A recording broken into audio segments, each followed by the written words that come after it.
Pertama, kita mulai dari pemeriksaan otot.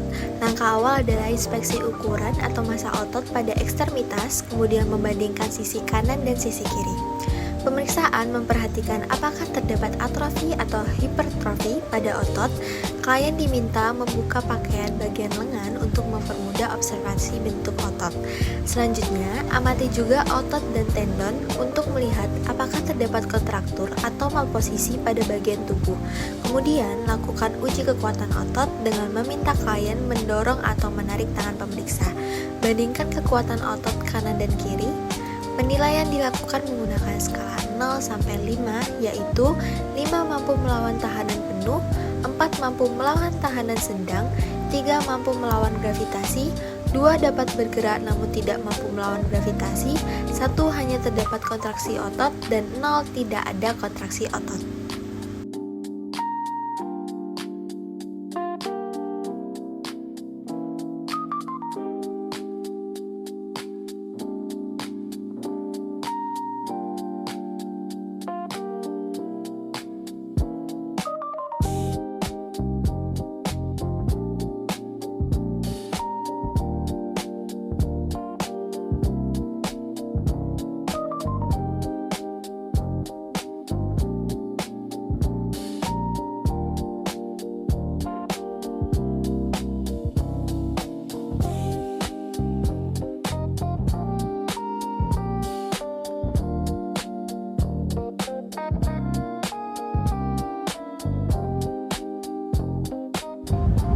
Pada pemeriksaan tulang, langkah awal adalah mengkaji adanya deformitas atau perubahan bentuk tulang.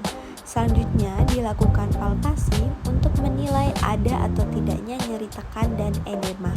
Pemeriksaan juga mengamati keadaan tulang secara menyeluruh untuk melihat apakah terdapat pembengkakan atau kelainan bentuk yang dapat mengindikasikan adanya gangguan muskuloskeletal.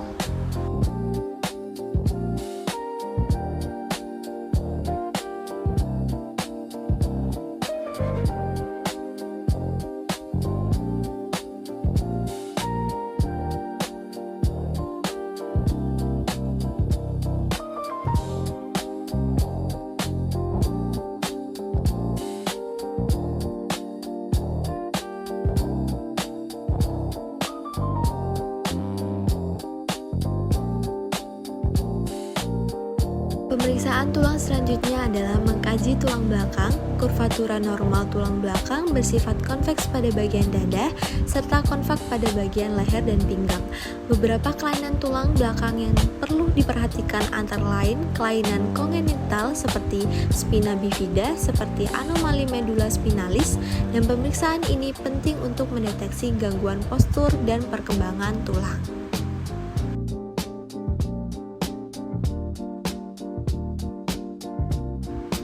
Pemeriksaan persendian diawali dengan inspeksi sendi untuk menilai adanya kelainan bentuk atau ketidaksimetrisan, kemudian dilakukan palpasi sendi untuk mengetahui adanya nyeri tekan, pembengkakan, keterbatasan gerak, atau nodul di sekitar persendian.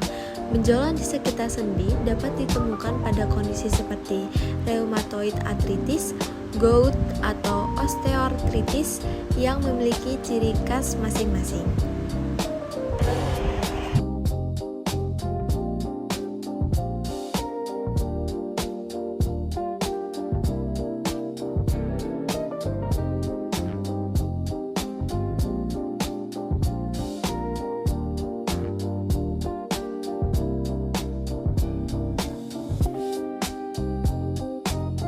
Selanjutnya, kaji adanya bunyi crepitus yang sering ditemukan pada artritis atau bunyi gemeletuk akibat pergeseran ligamen. Setelah itu, nilai luas gerak dan stabilitas sendi dengan meminta klien menggerakkan sendi secara maksimal guna mengetahui adanya keterbatasan atau nyeri saat pergerakan. Dan pada pemeriksaan ini diawali dengan sendi kepala dengan meminta klien melakukan gerakan miring ke samping, fleksi, ekstensi, dan rotasi. Selanjutnya dilakukan pemeriksaan sendi temporomandibular dengan cara meminta klien membuka dan menutup mulut. Kemudian, periksa sendi bahu dengan meminta klien melakukan gerakan rotasi, abduksi, dan aduksi. Pemeriksaan dilanjutkan pada sendi siku dengan menilai gerakan fleksi, ekstensi, dan rotasi, serta supinasi dan pronasi pada lengan bawah.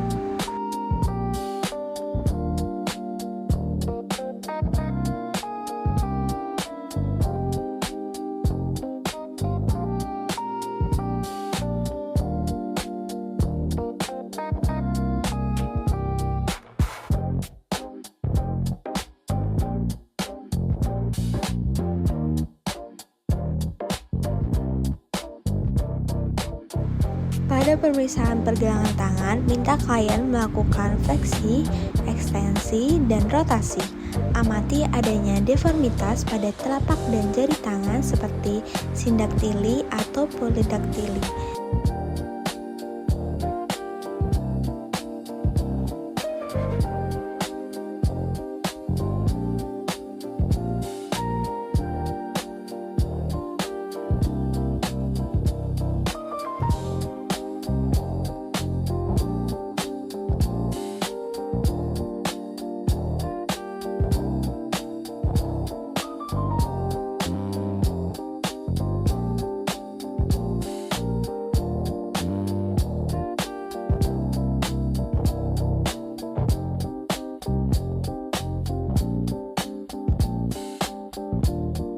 Selanjutnya, periksa sendi lutut dengan meminta klien melakukan gerakan fleksi, ekstensi, dan rotasi untuk menilai kestabilan dan luas gerak sendi.